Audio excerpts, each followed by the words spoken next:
Muito bem, meus irmãos, nós vamos agora fazer a leitura da Palavra de Deus para a exposição da mensagem de hoje, com base em Gênesis capítulo de número 3.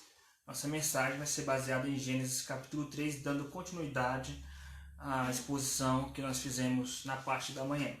Então, Gênesis capítulo de número 3. Pela manhã nós falamos sobre as consequências ativas da queda. Hoje à noite nós falaremos sobre as consequências passivas da queda. Qual é a diferença? A diferença é que de manhã nós falamos das consequências ativas no sentido daquilo que o homem se tornou por causa da queda de Adão e Eva. É aquilo que ele praticou e ele continua praticando. Que foi a malícia, a fuga de Deus, fugir de Deus e o orgulho. Hoje à noite nós falaremos sobre as consequências passivas. Por que são passivas? Porque são castigos que o homem sofreu, o homem e a mulher sofreram, bem como toda a sua descendência sofreram e têm sofrido. Então, as consequências passivas da queda. Então, Gênesis capítulo 3, versículo 16 em diante. Gênesis capítulo 3, versículo 16 em diante. E a mulher disse: multiplicarei sobremodo os sofrimentos da tua gravidez. Em meio de dores dará à luz filhos. E o teu desejo será para o teu marido, e ele te governará. E Adão disse: visto que atendestes à voz de tua mulher, e comeste da árvore que eu te ordenara não comesse, maldita é a terra por tua causa. Em fadigas obterás dela o sustento durante os dias da tua vida. Ela produzirá também cardos e abrolhos, e tu comerás a erva do campo. No suor do rosto comerás o teu pão, até que tornes a terra, pois dela foste formado, porque tu és pó e ao pó tornarás. E deu ao homem o nome de Eva, sua mulher, por ser a mãe de todos os seres viventes, todos os humanos. Fez o Senhor Deus vestimentas de peles para Adão e sua mulher, e os vestiu. Então disse o Senhor Deus: eis que o homem se tornou como um de nós, conhecedor do bem e do mal. Assim que não estenda a mão e tome também da árvore da vida, e coma e vive eternamente. O Senhor Deus, por isso, o lançou fora do jardim do Éden, a fim de lavrar a terra de que fora tomado. E expulso o homem, colocou querubins ao oriente do jardim do Éden, e o refulgir de uma espada que se revolvia para guardar o caminho da árvore da vida. Vamos orar mais uma vez, pedindo para que Deus fale aos nossos corações. Senhor nosso Deus, pedimos que o Senhor derrame neste momento, Pai, a tua misericórdia, o teu poder, a tua graça sobre nossas vidas. Que teu Espírito Santo se aposse de nosso ser em plenitude de graça, de maneira tal que as palavras que saem de nossa boca venham a penetrar os corações, sendo como tua palavra e não palavra humana. Que nós sejamos, por tua graça, fiéis à exposição da tua palavra. Então, Pai, te pedimos que o Senhor oriente nossas mentes e corações na exposição e no entendimento da palavra. Dependemos do teu Espírito Santo, por isso nós clamamos: glorifica o teu nome nesta noite. E nos orienta mais uma vez, nos revela os mistérios profundos da tua lei. Sê conosco em nome de Jesus. Amém. Meus queridos irmãos, diante desse sofrimento que muita gente às vezes não atenta para o fato de que esses sofrimentos eles tiveram uma origem, tiveram uma causa, não estão aí por acaso.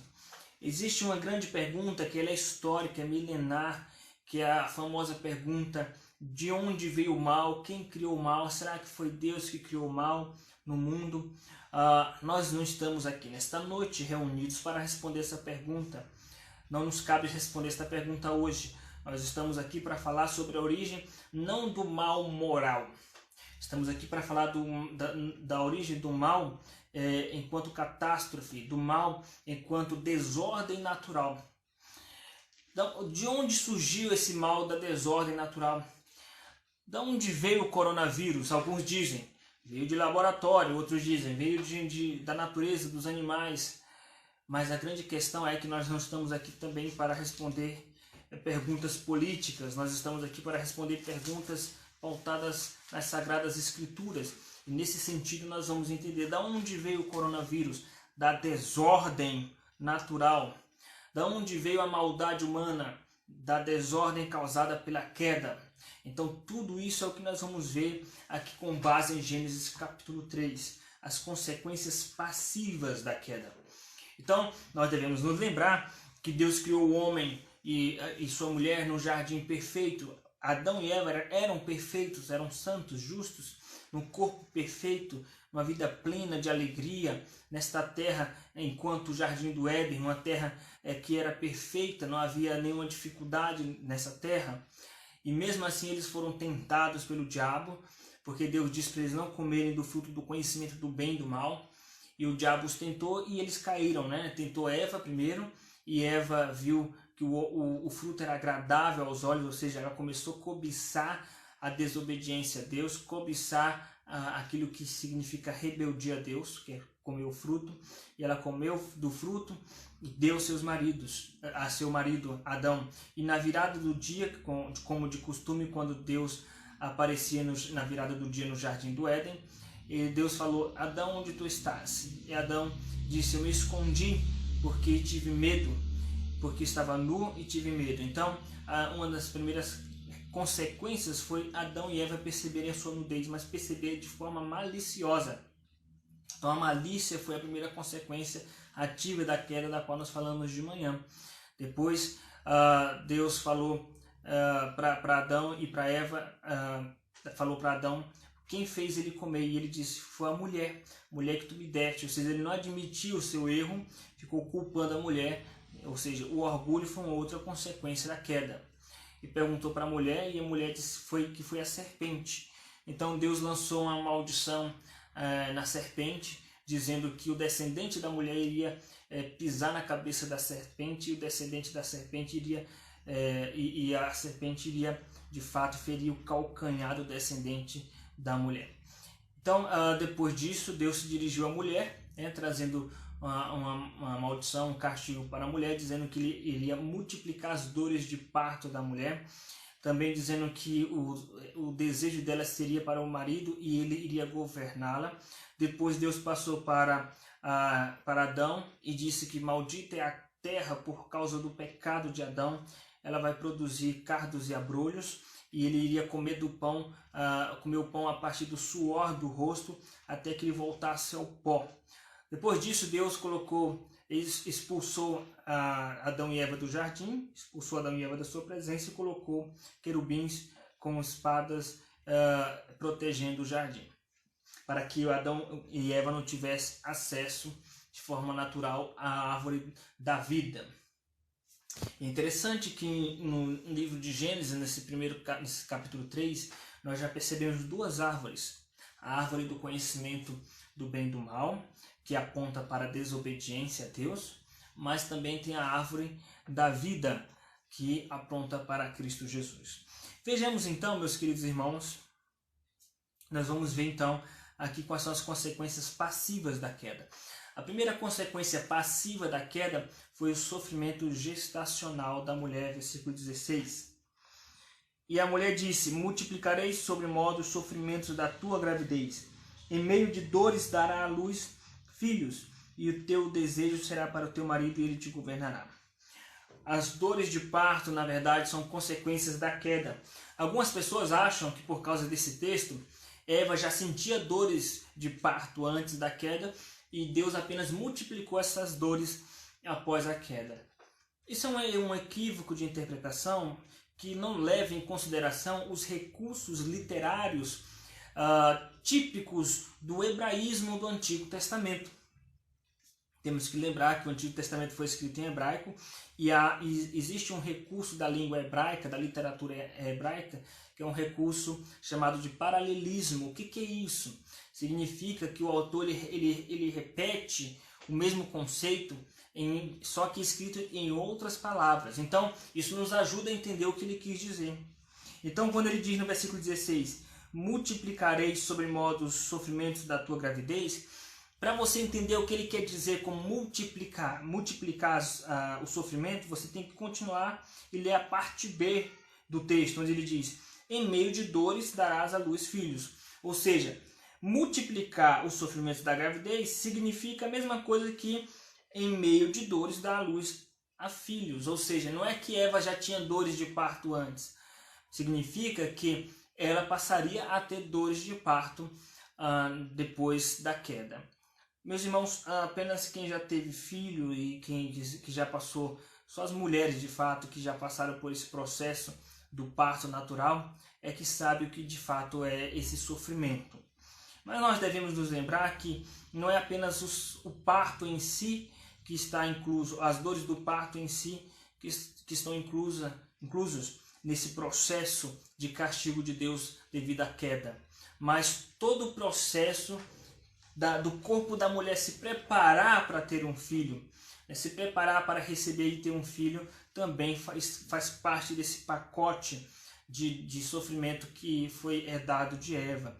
Então, quando o corpo da mulher está se preparando, involuntariamente para receber um filho ou algo nesse sentido, estou falando da tensão pré-menstrual, estou falando de TPM e de todo o processo de sofrimento da mulher nesse sentido, também isso é causa da queda, porque isso está associado ao corpo da mulher se preparando para esse momento. Então, tudo isso nos leva a entender o seguinte, qual é a aplicação para nossas vidas? Para você entender o que isso tem a ver com nossas vidas hoje, nós temos que entender o seguinte, o que fez Deus trazer um sofrimento tão grande para a mulher? Qual foi a causa de Deus ter permitido um sofrimento tão grande para as mulheres? A causa foi um pecado específico chamado pecado de rebeldia. A mulher, quando ela foi tentada pela serpente, qual deveria ser o papel dela? Ela estava submissa à autoridade do marido, à autoridade de Adão, porque Adão ele era o gerente do Jardim do Éden, ele era o chefe, ele era o cabeça do Jardim do Éden e também daquela relação. Por isso, é tanto verdade que quando Deus foi repreendê-los, mesmo tendo sido Eva a primeira que pecou, mas Deus chamou primeiro Adão para o diálogo, porque Adão era o responsável, cabeça, a autoridade maior ali. Então, diante disso, o que Eva deveria ter feito? Quando ela foi tentada por Satanás, ela deveria ter chamado Adão, no mínimo ter chamado Adão. Ou, melhor ainda, idealmente deveria ter rejeitado aquela tentação, aquela proposta do diabo. Mas ao invés disso, ela passou por cima da autoridade de Adão, deu continuidade ao diálogo com a serpente e ainda comeu, sem a autorização de Adão, aquele fruto e depois deu a Adão. Então, ela passou por cima da autoridade do marido. A rebeldia, quando a mulher ela age nesse sentido, com rebeldia ou com insubmissão à autoridade do marido, isso é algo muito grave diante de Deus. E as dores de parto estão aí como um sinal do quanto Deus odeia e abomina a rebeldia. Então, as dores de parto, meus irmãos, nada mais é do que um sinal perpétuo, enquanto nós estivermos nessa terra, um sinal para a mulher de como Deus enxerga a atitude de insubmissão à autoridade do marido. Eu sei que isso pode soar e vai soar de maneira ofensiva aos ouvidos de muitas mulheres que são alimentadas por ideologias feministas, mas isso pouco importa para nós que pregamos a palavra. Nossa preocupação não é agradar o ouvido de uns e o ouvido de outros, nossa preocupação é agradar a Deus. E se é um princípio da palavra, nós pregamos independentemente se alguém vai se ofender ou não, porque importa agradar a Deus e não a homens. Então, essa é a verdade. E a Bíblia diz que pecado de rebeldia é como pecado de feitiçaria. Então, é um pecado gravíssimo. E essas dores de parto é um sinal do quanto Deus odeia e abomina este pecado. Isso também nos leva ao seguinte princípio. Se Deus abomina tanto o pecado da insubmissão às autoridades, então deve ser levado a bom termo o temor diante da palavra de Deus quando diz que a mulher tem que ser submissa ao marido. É o mesmo teor do mesmo princípio como quando Deus exige que os filhos sejam submissos aos pais. A submissão às autoridades é algo que Deus leva muito a sério. Então, a primeira consequência passiva da queda é o sofrimento gestacional da mulher. A segunda consequência da queda é o sofrimento matrimonial para a mulher, versículo 16. E a mulher disse: multiplicarei sobre modo os sofrimentos da tua gravidez, e em meio de dores darás à luz filhos. O teu desejo será para o teu marido, e ele te governará. Algumas pessoas acham que aqui está falando da submissão que Paulo fala no Novo Testamento, de que a mulher tem que ser submissa ao marido, e o marido é o cabeça da igreja. Eu não acredito, não creio desta forma, porque se a submissão é uma consequência da queda, então, primeiro, essa consequência passiva da queda pode ser consertada, pode ser reavaliada, porque uma das características de uma consequência passiva da queda é que ela, em sua maioria dessas consequências, pode ser remediada. Por exemplo, as dores de parto da mulher é algo que pode ser remediado. Tá? Então não é pecado a mulher ser submetida a um processo de anestesia para diminuir as dores, ou algum processo como uma cirurgia, para não passar por essas dores de parto. Tá? Assim como, por exemplo, também quando fala que o homem vai comer o pão do suor do rosto, também não é pecado trabalhar no intuito de diminuir esses efeitos fisiológicos do sofrimento que a natureza causa sobre nós por causa da queda. Tá? Assim também como, por exemplo, as doenças são consequências da queda, mas também não é pecado lutar contra as doenças, providenciar remédio, vacinas. Tá? Então, se a submissão da mulher fosse uma consequência da queda, então poderia ser remediado, e então vamos tirar o princípio da submissão e a mulher não precisa ser submissa. Então, e não é verdade, não é assim que acontece. Se a submissão da mulher fosse consequência da queda, então não faz sentido, porque a Bíblia diz que a submissão é uma bênção. A submissão é uma bênção. Então, se a submissão é a consequência da queda e é uma coisa ruim, então é ruim o seu filho ser submisso a você. Então é ruim nós sermos submissos às autoridades civis. Então é ruim nós sermos submissos às autoridades espirituais. Então foi ruim Jesus ter sido submisso ao Pai. Se a submissão é uma consequência da queda, não faz sentido. Então por que Jesus foi submisso ao Pai? A submissão é uma bênção. Por isso que Jesus foi submisso ao Pai. A mulher tem que ser submissa ao marido, os filhos têm que ser submissos aos filhos, nós temos que ser submissos às autoridades. Então, do que se trata esse texto, então, já que não está falando da submissão que o Novo Testamento está falando?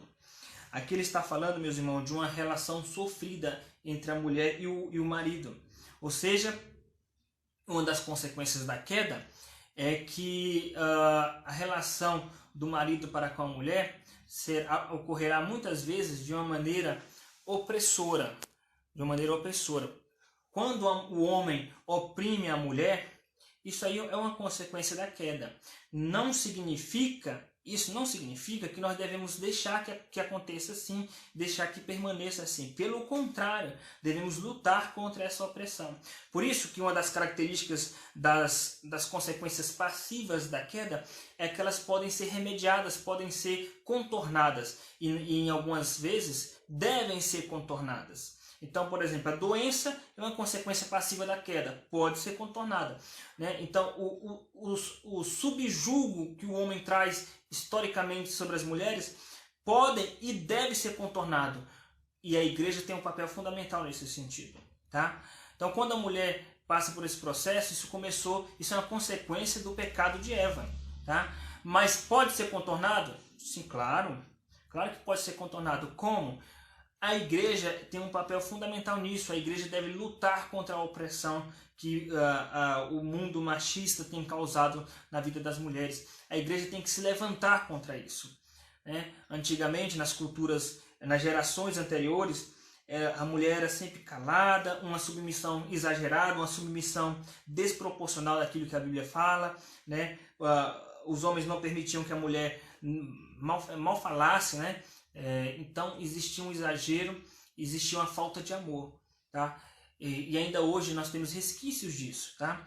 Especialmente em algumas regiões do nosso país, é muito mais forte ainda o machismo, onde mulheres apanham do marido, são maridos machistas que machucam as suas esposas. A igreja tem que se levantar e tem que agir contra isso. A igreja não pode se calar diante disso. A igreja tem que zelar pela integridade física, psicológica e espiritual das mulheres. É o dever da igreja, porque a Bíblia diz que os justos têm que lutar contra a opressão.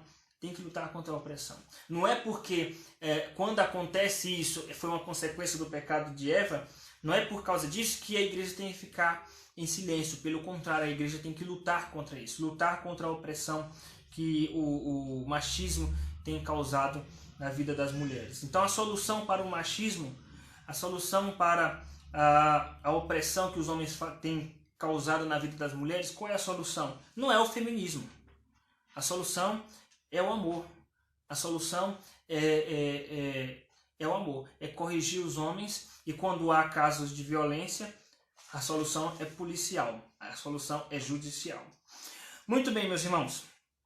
Essas são consequências. Isso mostra o quão grave foi o pecado de Eva e como Deus enxerga esse pecado da rebeldia. Tá? Mas são consequências que podem ser remediadas. O sofrimento gestacional pode ser remediado.